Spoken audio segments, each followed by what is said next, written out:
stars, j'espère que vous allez bien. Je suis très heureuse de vous retrouver aujourd'hui pour une nouvelle vidéo.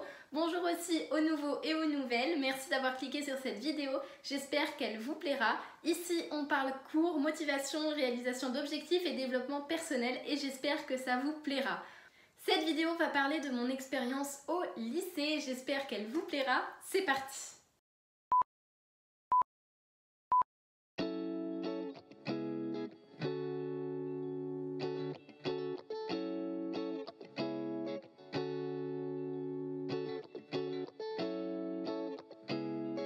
On va commencer par refaire un point sur les cours que je suis et où j'en suis dans ma scolarité.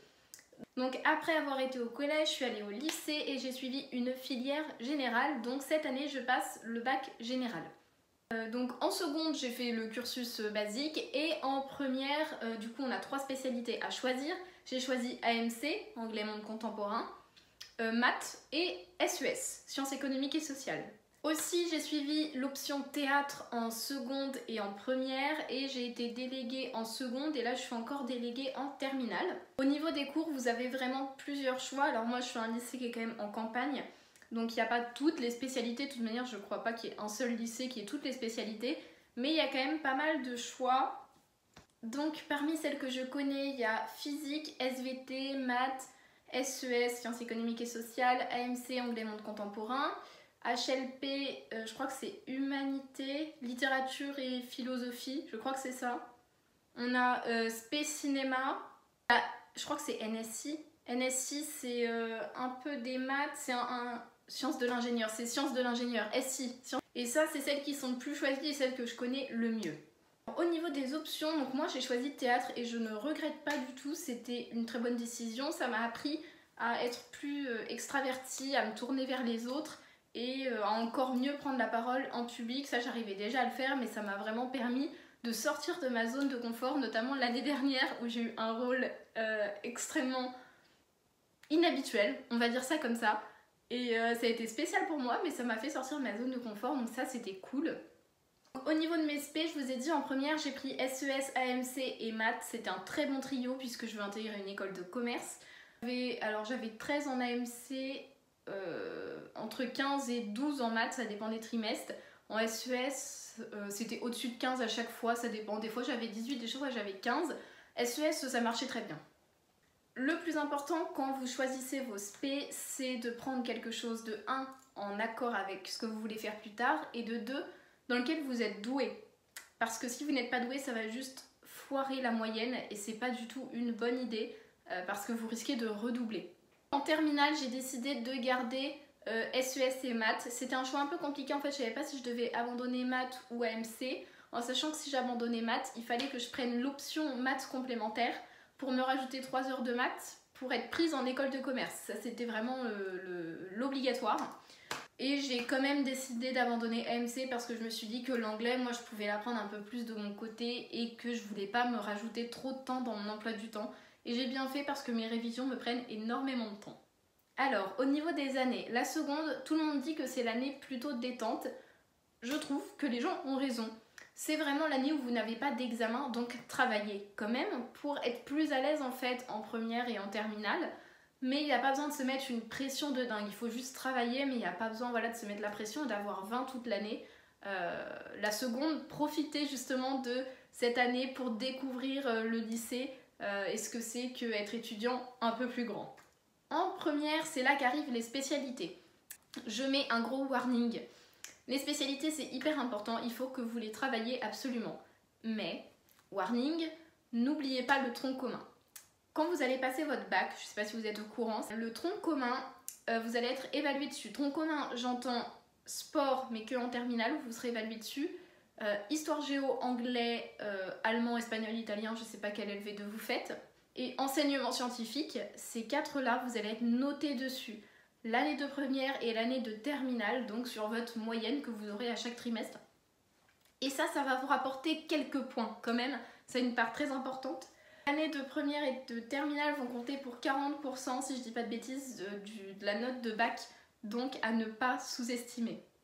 Comment je m'organise au lycée? Alors, il faut savoir déjà que j'ai changé de sac 3 fois au lycée, non 4 fois. En fait, je suis arrivée avec mon ISPAC. Sac à dos, très bien.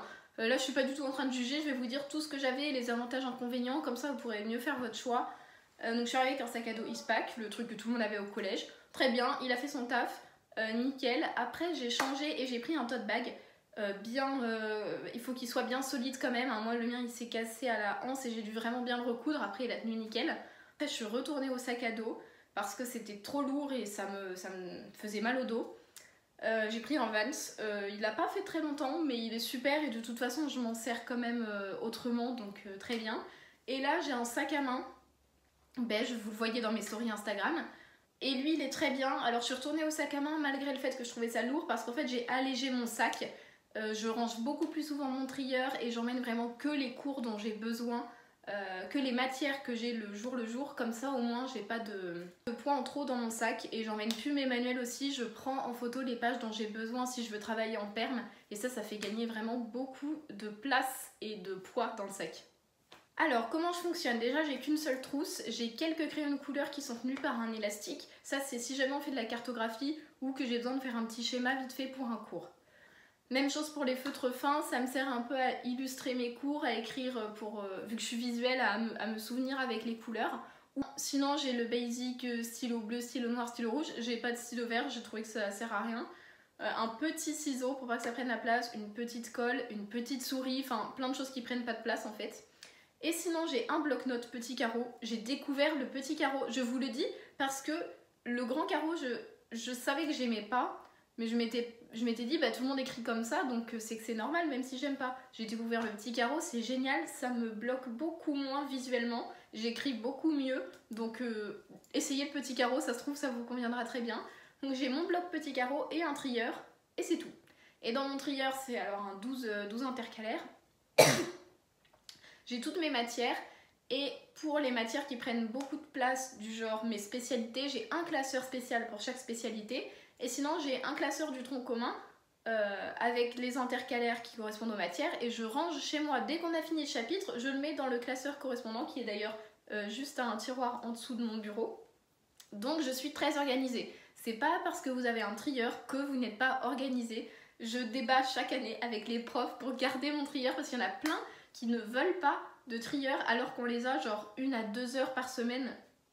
Non, du coup, je vais pas ramener mon classeur pile pour toi alors que je t'ai qu'1 heure par semaine. Du coup, ce que je fais, c'est que j'essaye de les convaincre. Voilà, je suis quelqu'un de relativement têtu. Donc moi je disais, mais non, mais je numérote mes pages, je les mets avec un trombone de la bonne couleur du classeur correspondant et je les range dans la bonne intercalaire. Je vous assure que je suis organisée et à chaque fois les profs ils disaient, ok, c'est bon. En fait, je suis une psychopathe de l'organisation, donc soit je leur faisais peur et ils me laissaient faire, soit je les avais convaincus. Encore cette année, j'ai acheté un agenda. Je ne sais pas pourquoi je fais ça. Je ne l'utilise pas. J'utilise Pronote et l'application Note dans mon téléphone. Je n'utilise jamais mon agenda. En revanche, j'ai un carnet où je note un petit peu mes objectifs. J'ai mon mood board dedans. C'est là où je fais mon journaling. Lui, c'est un petit peu... je sais pas si vous l'avez vu. Si vous me suivez sur Instagram, vous l'avez vu en story. C'est mon carnet rose où il y a marqué Dreamer dessus. Et en fait, j'ai un encadré où je mets un post-it tous les jours et c'est ma to-do list du jour. Alors des fois je l'ai dans mon téléphone, des fois je l'ai sur un post-it. Ça par contre ça m'est utile mais du coup je n'ai pas besoin d'agenda. J'ai ma calculatrice, je fais SPEMAT et SES donc forcément que j'ai une calculatrice. Une bouteille d'eau, un parapluie, je l'ai quasiment toute l'année sauf vraiment mai et juin. Mais sinon j'ai tout le temps mon parapluie. Bouteille d'eau beaucoup trop important. Et enfin une petite trousse de secours avec vraiment le nécessaire pour moi, quelques médicaments, des pastilles pour la gorge. Je sais pas si vous avez remarqué, mais je tousse depuis tout à l'heure, c'est pour ça qu'il y a beaucoup de coupes. Les pastilles pour la gorge, très important. Tout ce qui est chouchou, protection hygiénique, ce genre de trucs, hyper important. Je crois qu'on a fait le tour pour les sacs, on peut passer à la vie étudiante. Alors, tout ce qui va concerner les amis, comment je vis, le lycée, etc. Alors déjà, je suis une personne anxieuse, stressée, tout ce que vous voulez, mais tout ce qui est lieu public, il y a beaucoup de monde, c'est quelque chose de stressant pour moi. Donc le lycée, c'est pas toujours tout rose pour moi. En revanche, vous allez vous faire des amis incroyables au lycée. Je pense que c'est là où on a les meilleures amitiés, des gens des plus grands, plus matures, en règle générale. Donc vous allez vraiment mûrir et ne vous inquiétez pas si votre cercle d'amis change. Ça va sûrement arriver, ça peut être perturbant pour certains d'entre vous, je sais que j'ai des amis qui l'ont très mal vécu. Mais c'est pas grave du tout, ça arrive. Et vous allez voir qu'en fait vous allez découvrir que des personnes vous correspondent encore plus que vos amis d'avant. Et donc que ça va vous apporter beaucoup en fait. Au niveau du temps que je consacre pour le travail, alors moi je passe pas mal de temps en permanence surveillée. En fait dans mon lycée il y a 2 salles de permanence. Une non surveillée, donc il y a juste des élèves dans la salle et c'est un petit peu le bazar en général, mais c'est quand même pratique pour les travaux de groupe. Et une salle de permanence surveillée où il y a un surveillant qui nous surveille et là du coup on a à peine le droit de chuchoter, mais du coup on peut vraiment se focus sur ce qu'on fait, donc là j'y vais tout le temps. Dès que j'ai de la perm j'y vais, sauf si j'ai vraiment pas de devoir, mais c'est rare. Donc je vais travailler à chaque heure de perm, donc franchement j'en ai quasiment une par jour parce que je compte la pause midi, quand j'ai 2 heures j'y vais, donc j'en ai 1 à 2 par jour et du coup ça me fait travailler 1 à 2 heures par jour sur mes devoirs et mes contrôles, ce qui fait que j'ai très peu besoin de travailler quand je rentre chez moi. Donc je travaille le mercredi après-midi, un petit peu le week-end, mais les soirs de cours vous pouvez être sûr qu'une fois que je suis rentrée chez moi, c'est que j'ai fini de travailler en fait.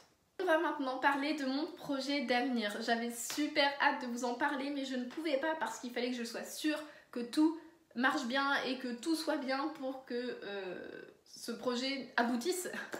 Je vous ai dit que je voulais intégrer une école de commerce avec mes SP, SES, AMC, maths et c'est ce que je vais faire. Et j'avais trouvé une école de commerce qui me correspondait à Angers, je sais pas si vous connaissez. Mais au final, j'ai trouvé mieux, quelque chose qui me correspondait mieux. J'en ai entendu parler, j'ai regardé des vidéos YouTube, j'ai commencé à faire les papiers, à regarder comment entrer. J'ai déposé ma candidature et j'ai appris il y a quelques mois que j'ai été acceptée à HEC Montréal. Donc c'est une grande école de commerce au Canada, vous l'aurez compris. Dans 3 mois et demi, je pars étudier au Canada, je pars vivre au Canada. Je sais pas si vous vous rendez compte.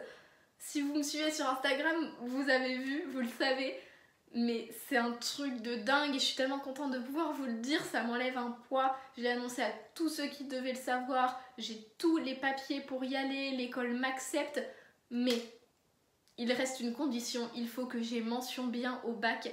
Alors je peux vous dire que vous me voyez travailler, et bien ce n'est pas une blague, je travaille tout le temps. Si vous me suivez sur Instagram, d'ailleurs je vous le mets ici, parce qu'il y a beaucoup de choses que je vous annonce avant sur Instagram, notamment ce projet, et du coup vous aurez plein de petites infos que je dirai pas forcément sur YouTube, donc n'hésitez pas à aller vous abonner ou acheter un coup d'œil de temps en temps. Et ce projet m'a demandé énormément d'efforts, d'énergie, j'ai dû faire des sacrifices, beaucoup, mais j'y suis arrivée et c'est vraiment la preuve que quand je veux quelque chose et que je fais tout pour y arriver, ça se réalise et donc c'est super cool. Alors, j'ai commencé ça il y a 1 an, je me suis renseignée, donc comme je vous ai dit, j'ai eu les résultats de l'école il y a quelques mois et j'ai eu mes derniers papiers d'immigration il y a 1 ou 2 semaines, je sais plus exactement. Donc ça y est, c'est bon. J'ai tellement hâte, donc en fait là je vais faire 4 ans d'études supérieures, 1 an de prépa et 3 ans de bachelor. Alors eux ils appellent ça un baccalauréat mais ça équivaut au bachelor ou à la licence pour nous.